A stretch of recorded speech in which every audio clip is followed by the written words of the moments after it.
जनकपुरी के सिया सुकुमारी, जनकपुरी के सिया सुकुमारी, अवधपुरी के राम यो मरबा बैसाल बाबा रही रही काने, मरबा बैसाल बाबा रही रही काने। बाबा करो ने धिया दानियो, हे यो बाबा यो, बाबा करो ने धिया दानियो। जनकपुरी के सिया सुकुमारी, जनकपुरी के सिया सुकुमारी, अवधपुरी के राम यो मरबा बैसाल बाबा रही रही काने, मरबा बैसाल बाबा रही रही काने। बाबा करुणे धिया दानियो, हे यो बाबा यो, बाबा करुणे धिया दानियो।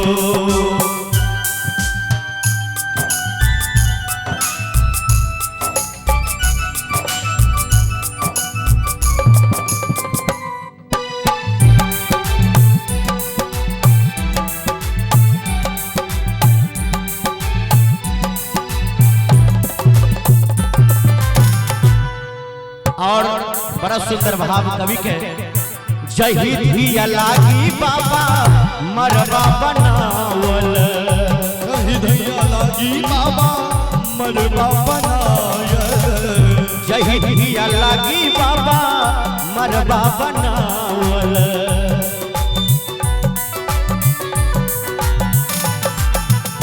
जही धिया लागी बाबा मरबा बनावल, जही धिया लागी बाबा मरबा बनावल। से हो धिया भइले बिरान यो मरबा बैसाल बाबा रही रही काने, मरबा बैसाल बाबा रही रही काने। बाबा करुणे धिया दानियो, हे यो बाबा यो, बाबा करुणे धिया दानियो।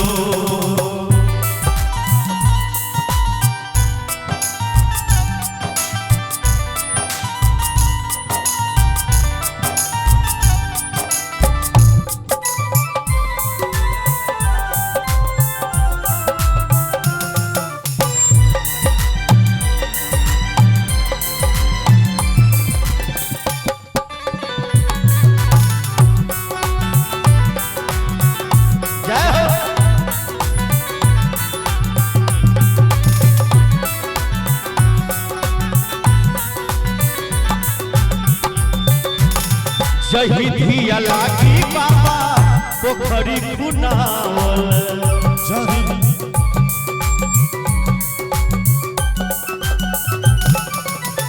जही धिया लागी बाबा पोखरी खुनावल, जही धिया लागी बाबा पोखरी खुनावल, जही धिया लागी बाबा पोखरी खुनावल। से हो धिया भइले बिरान यो मरबा बैसाल बाबा रही रही काने, मरबा बैसाल बाबा रही रही काने। बाबा करुणे धिया दानियो, हे यो बाबा यो, बाबा करुणे धिया दानियो।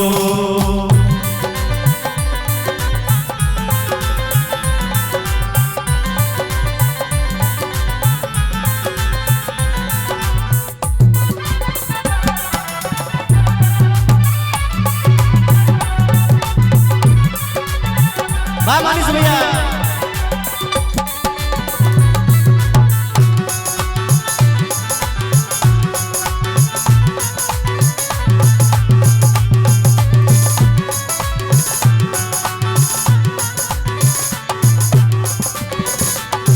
जही धिया लागी बाबा मन बल,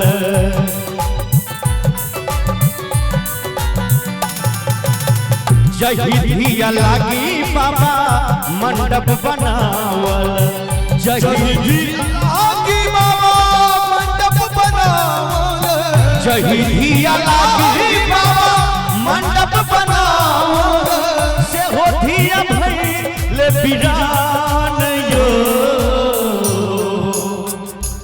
जही धिया लागी बाबा पोखरी खुनावल जही धिया लागी बाबा मंडप बनावल जही धिया लागी बाबा मरवा छावावल से हो धिया भइले बिरान यो जो अगर ई विवाह गीत नीक लागत हुआ एक बार दोनों हाथ खाड़ के दबे बाबा करुणे धिया दान यो रे यो बाबा करुणे धिया दान यो जनकपुरी के सिया सुकुमारी जनकपुरी के सिया सुकुमारी अवधपुरी के राम यो मरवा बैसाल बाबा रही रही गाने मरवा बैसाल बाबा रही रही गाने बाबा करुणे धिया दान